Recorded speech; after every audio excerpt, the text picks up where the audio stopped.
Mesdames, Messieurs, vous êtes nombreux à nous suivre de partout. Merci, bienvenue à cette nouvelle édition du journal à la une de l'actualité. Un militaire qui est accusé d'avoir tiré à bout portant sur un homme ce mardi 7 novembre 2023 vers 22h locales dans le quartier Kitoukou, plus précisément dans l'avenue de la Paix 2, a été appréhendé et placé en garde à vue. Selon le chef d'avenue précité, le militaire présumé malfaiteur voudrait entrer avec force dans les domiciles de l'un de ses habitants. Samuel Mwamba, Constant pour le détail. Après plusieurs jours d'accalmie, l'insécurité commence à refaire surface à Kalemi, chef-lieu de la province du Tanganyika, poussant ainsi les habitants à vivre avec la peur au ventre. Pas plus tard que dans la nuit de ce mardi au mercredi 8 novembre 2023, un militaire qui faisait la patrouille a tiré à bout portant par balle réelle sur un homme dans sa propre parcelle. Cet événement s'est déroulé aux environs des 22h locales dans l'avenue de la Paix 2. Selon le chef de cette agglomération qui a livré cette information, il s'agissait d'un patrouilleur qui voulait entrer par force dans l'une des maisons de cette avenue. Il a par la même occasion alerté sur l'insécurité qui commence à prendre de l'ampleur dans son avenue. Notre quartier est très victime de banditisme de nuit. Nous recevons chaque fois, nous sommes visités par des militaires ou des hommes armés qui tracassent, qui tuent, qui blessent des gens chaque fois. Et pour le cas en espèce, il y a 3 jours, il y a le même militaire là que nous suspectons a tenté de voler un jeune garçon, il a pris l'ordinateur et il a tiré la balle à côté de sa jambe. Hier, on a tiré sur une femme et la nuit d'aujourd'hui, le militaire là où l'homme armé a tiré sur un homme qui était dans sa maison à 22h. Il a tiré sur la jambe et aujourd'hui il est à l'hôpital général. Et dans ces cas-là, en tout cas, nous dépasse les niveaux. C'est ainsi que nous sommes venus ici déclarer que nous soyons assistés pour que les messieurs là, parce que nous avons un colonel là-bas, dans notre quartier, chez Maître Akimal, et nous suspectons chaque fois qu'il y a vol, en tout cas c'est le même visage là qui paraît sur les gens. Quand vous leur demandez, non, j'ai vu comme le garde là chez Akimal. Chaque fois quand on pose des questions, on pose des problèmes, ils nous disent que ce sont les mêmes gens. Et pour le cas de la nuit, quand on a tiré la balle sur la jambe, il y a le voisin qui est sorti, qui est là, il est allé vite regarder là-bas, il y a un militaire qui a monté. Apparemment c'est celui de chez le colonel là. Informé de la situation, les éléments de la 22e brigade de réaction rapide et des opérations Oussalama sont descendus sur place pour s'imprégner de la situation. Sur place, ces hommes en uniforme ont réussi à mettre la main sur ces militaires présumés malfaiteurs qui a causé terreur et désolation dans le chef des habitants de l'avenue de la Paix 2. Une initiative de sceller certaines pharmacies de la ville de Kalemi avait été prise à la fin plutôt du mois d'octobre dernier par le ministre provincial de la Santé. L'objectif de cette opération vise, selon l'inspecteur des établissements pharmaceutiques Moma Kabondo au Florent, à empêcher certaines pharmacies de vendre des produits qui ne sont pas bien conservés. Selon ce dernier, le but ultime et principal de cette opération vise à protéger et sauvegarder des vies de citoyens. L'inspecteur des établissements pharmaceutiques ici au micro de Dieudonné Balanga Hardy. D'abord, il y a eu un constat qui a été fait sur le terrain d'une situation catastrophique de la tenue des pharmacies dans la ville de Kalemi. Et cela s'est passé à la fin du mois d'octobre. Quand nous sommes descendus sur le terrain, nous avons trouvé que les conditions dans lesquelles le médicament était en train d'être gardé ne répondaient aucunement pas aux normes. Et c'est ce qui a motivé toutes les autorités de la province à sauver la santé de la population, afin de permettre aux gens, aux vendeurs de médicaments de s'y amender. La mission était double parce qu'elle a été à la fois administrative et judiciaire. D'une manière administrative, le ministre avait donné un préavis de 1 mois et puis il en avait rectifié jusqu'à 1 semaine. Nous avions fait 2 semaines avant de commencer le travail, bien qu'on avait déjà une réquisition du parquet nous demandant de faire le même travail par le constat des images qui sont passées sur les médias. La santé n'a pas de prix et puis le secteur pharmaceutique, c'est un secteur très réglementé. Il y a toute une procédure pour l'ouverture d'une pharmacie dans la République démocratique du Congo. Le préalable, c'est de demander à l'inspection de descendre faire le premier constat avant l'ouverture. C'est dans le premier constat que nous sommes en train de donner les conseils aux tenanciers de pharmacie pour qu'ils se conforment aux normes avant l'ouverture. Mais chose qui n'est pas faisable ici chez nous, il y a les ouvertures anarchiques, comme venait de le dire, quelqu'un sur sa maison, dans son quartier, il ouvre directement une pharmacie sans passer par une inspection préalable. C'est déjà une infraction tout au début, mais aussi il ne va pas respecter les normes. Il attendra que quand nous allons passer avec des mesures de coercition, et ce sont les premières personnes à se plaindre si vous prenez des mesures qui sont un peu plus dures. À toute la population de Kalemi, je répète encore que la santé n'a pas de prix, mais aussi le médicament est un couteau à double tranchant.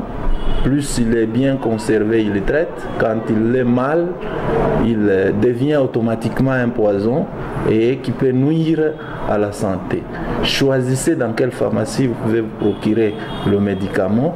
Choisissez dans quelle pharmacie qui garantit la qualité du médicament qui peut traiter votre pathologie et ne pas vous livrer à des pharmacies qui ne répondent pas aux normes.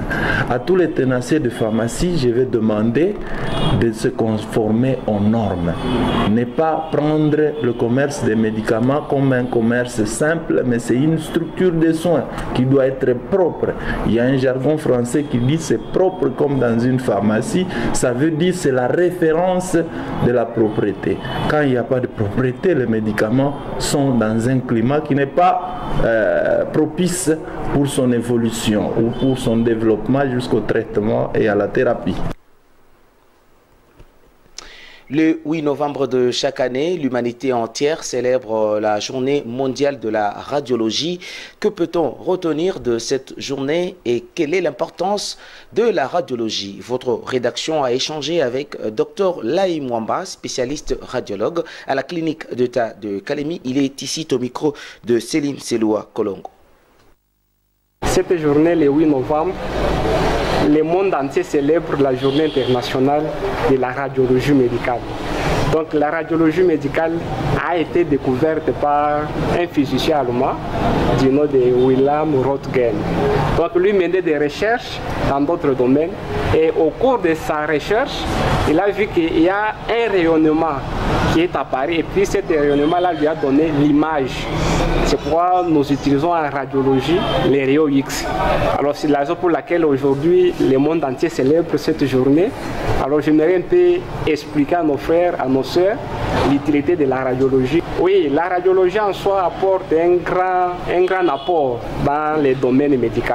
Par exemple, en cas d'une fracture, alors pour voir l'état d'une fracture, soit déterminer quel type de fracture est-il question, il faut toujours passer par la radiologie. Alors quelqu'un peut avoir les douleurs lombaires ou soit la lombalgie. Autant d'années, la maman ou le papa se plaint toujours des douleurs au niveau du dos.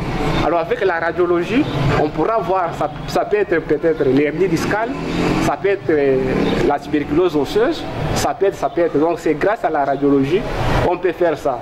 Alors quelqu'un peut commencer à tousser à chaque fois, là il tousse, il a des insuffisances respiratoires.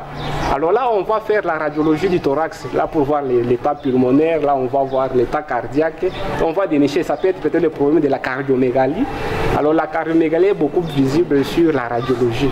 Bon, alors ceux qui partent chez les tradis praticiens, par exemple je profite un peu pour votre caméra. J'ai trouvé chaque Kalemi, il y a les jeunes mamans, les mamans qui ont fait autant d'années dans le mariage sans pour autant concevoir. Alors je les informe que grâce à la radiologie, on pourra pallier à cette situation-là. Et là, on va faire un examen de la radiologie spéciale avec l'Éternel, avec l'aide de l'Éternel. Donc ça pourra marcher. Aller chez les féticheurs, moi j'ai déjà vu ici à Kalemi les fracturés. Et recourt toujours chez les tradipraticiens. Donc un tradipraticien n'est pas Dieu. Nous, à la radiologie, nous produisons les images, donc nous sommes les dieux. Dès que tu es fracturé comme ça, il faut aller se faire consulter et puis demander aussi la radiologie. Et là, on pourra maintenant déterminer ce qu'il faut. Le dernier mot, je suis venu juste expliquer à la population que si vous voulez la radiologie, soit les examens radiologiques de qualité, veuillez passer à la clinique d'État de Kalemi, parce que là où il y a les 16 spécialistes à la radiologie, les gens qui font des radios dans des hôpitaux sont les gens qui ont subi une formation. Pourquoi chez nous? Parce que chez nous, après la radiologie, nous protocolons. Chaque radio est munie de son protocole. Quel comportement nécessaire à adopter pendant cette période où il pleut et fait énormément froid à Kalemi en vue de prévenir et lutter contre les maladies? Votre chaîne est entrée en contact avec Dr Prosper, médecin à l'hôpital général de référence de Kalemi, qui s'est exprimé en ce terme. Au micro de Céline Seloua Kolongo, encore une fois de plus. La radiologie, c'est une technique médicale qui utilise les rayons X ou radiologie pour des fins diagnostiques et thérapeutiques. Mais dans le sens avec l'évolution de la technologie, le terme radiologie a pris un sens large. Ça se prend un sens d'imagerie médicale. Ça comprend aussi d'autres techniques en dehors des rayons X. On peut utiliser les ultrasons, c'est ce qu'on appelle l'échographie. On peut aussi utiliser le magnétisme nucléaire. Alors c'est ce qu'on fait l'imagerie par résonance magnétique. Ils doivent comprendre d'abord l'importance de la radiologie. La radiologie, son importance, c'est pour les diagnostics. Les diagnostics, ça signifie découvrir le problème. Et aussi, il y a aussi des techniques à des fins thérapeutiques, c'est-à-dire soigner. Alors, des personnes qui ne veulent pas faire les examens de radiologie quand ces examens sont demandés, ce n'est pas du tout une bonne pratique. Parce que quand les médecins orientent pour faire un examen, il sait de quoi il veut aboutir pour le soin. Mais quand par exemple vous êtes par exemple fracturé, on demande de faire la radiologie, c'est nous permettre de voir comment la lésion est et de réfléchir comment vous soignez. Mais si vous refusez de faire ça, vous allez chez un praticien qui ne fait pas la radiologie, qui ne sait pas ce qu'il y a à l'intérieur, ce qu'il y a, et il se met à faire ses soins. Il ne remet pas comme ça devrait être, il ne remet pas les os dans son alignement normal. Par conséquent, ça va se déformer. Raison pour laquelle faire des examens de radiologie, c'est vraiment nécessaire. Ou les examens d'imagerie médicale, c'est très nécessaire. Le dernier mot, nous invitons la population tanganique et calémière en particulier d'avoir cette volonté de faire l'examen d'imagerie, entre autres la radiologie, l'échographie et d'autres examens bien sûr que nous ne faisons pas actuellement, mais à la longue on va commencer à les faire. C'est pour leurs propres intérêts qu'ils les font et pour leur prise en charge. Là, c'était le docteur Prosper, médecin à l'hôpital général de référence de Kalemi, qui nous parlait de l'importance de la radiologie. Parlons sport à présent. La Ligue de football du Katanga, l'IFCAT, en sa séance du samedi tenue le 4 novembre, a décidé de lever toutes les mesures disciplinaires prises antérieurement qui vraiment frappait les équipes, les dirigeants des clubs et bien sûr les entités de toutes les entités subdélégataires membres de la LIFCAT, excepté le cas de malversation financière, une mesure de grâce prise par le nouveau président élu de la Ligue qui donne encore la voie libre à Merinos Kabala, ancien président de l'entente de football du Tanganyika, de revenir dans le monde du sport. Les impressions sont positives pour Merinos Kabala qui va tout mettre en œuvre pour l'intérêt du football local.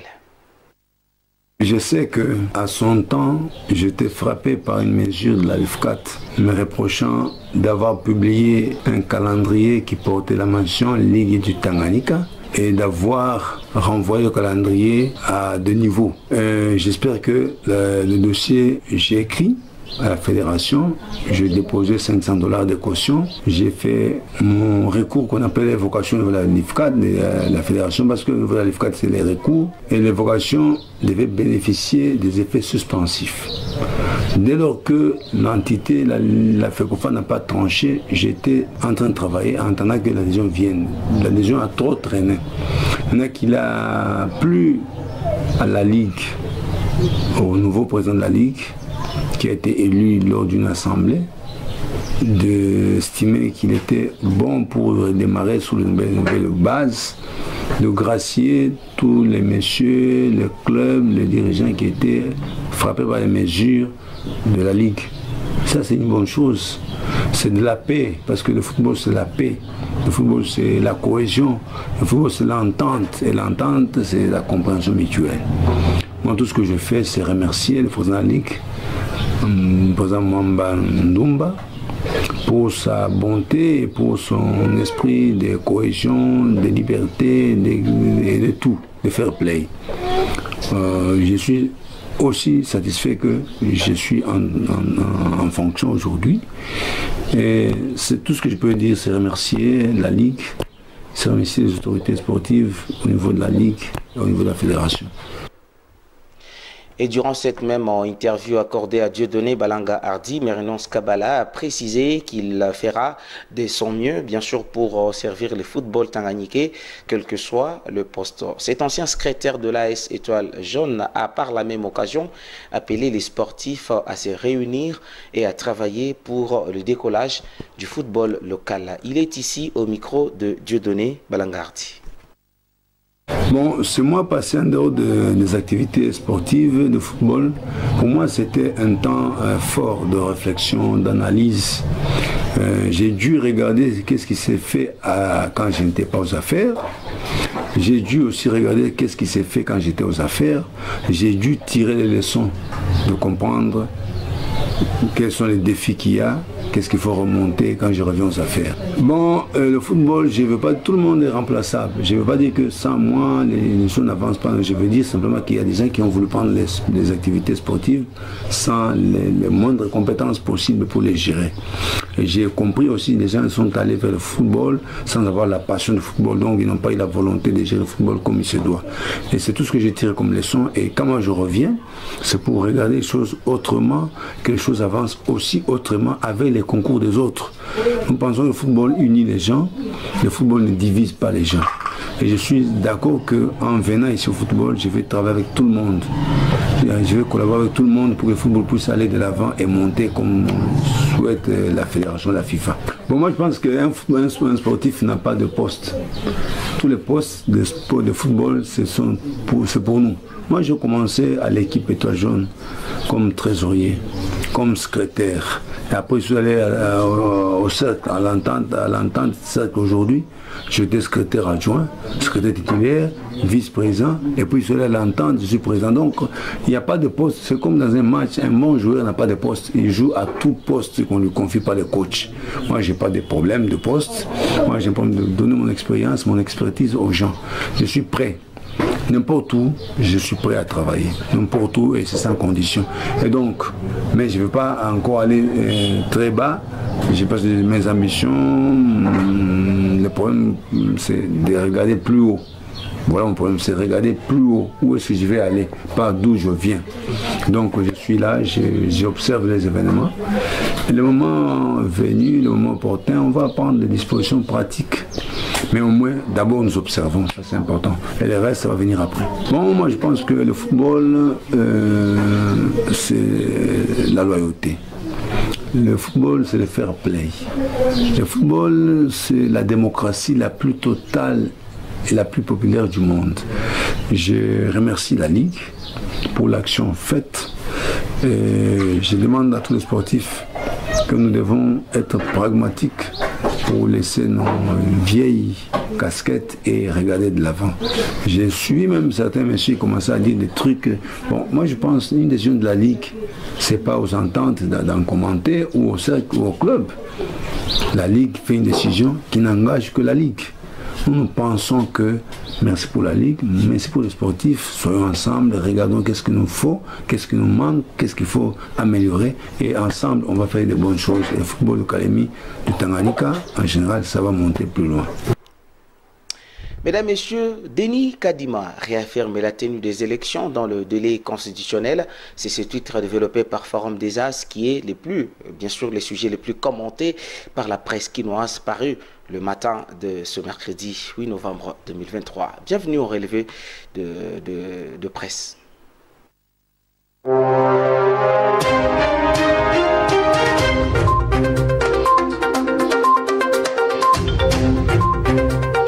Des journaux parus ce mercredi à Kinshasa se sont intéressés au périple du président de la Commission électorale nationale indépendante CENI, Denis Kadima Kadzadi, à Séoul, en Corée du Sud, pour suivre la finalisation de la production du matériel électoral commandé à la société coréenne Miro System. Mesdames et messieurs, revue de la presse.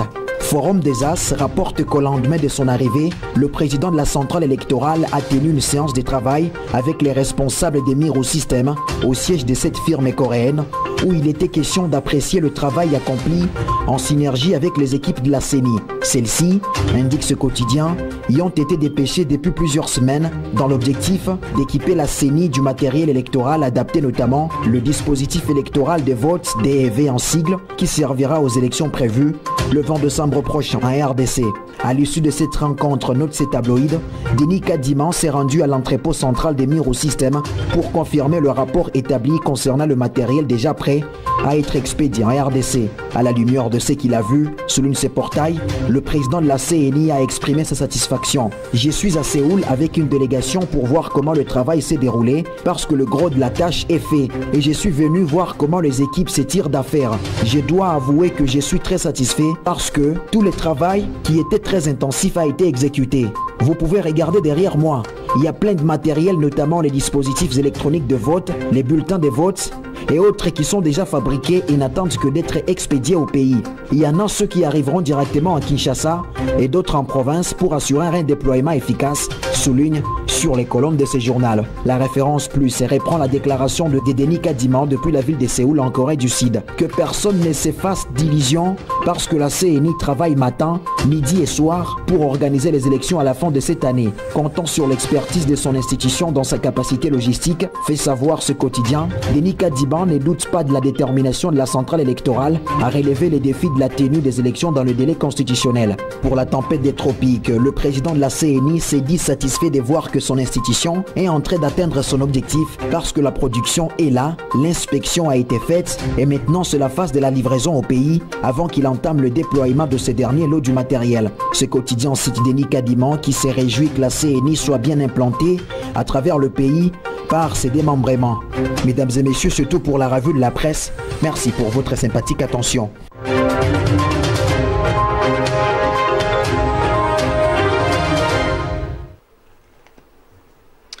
Mesdames, Messieurs, prions pour notre entourage. Et voilà ce qui met fin à cette édition du journal. Merci à vous de nous avoir suivis. Mais restez pour la suite de nos programmes. À très bientôt.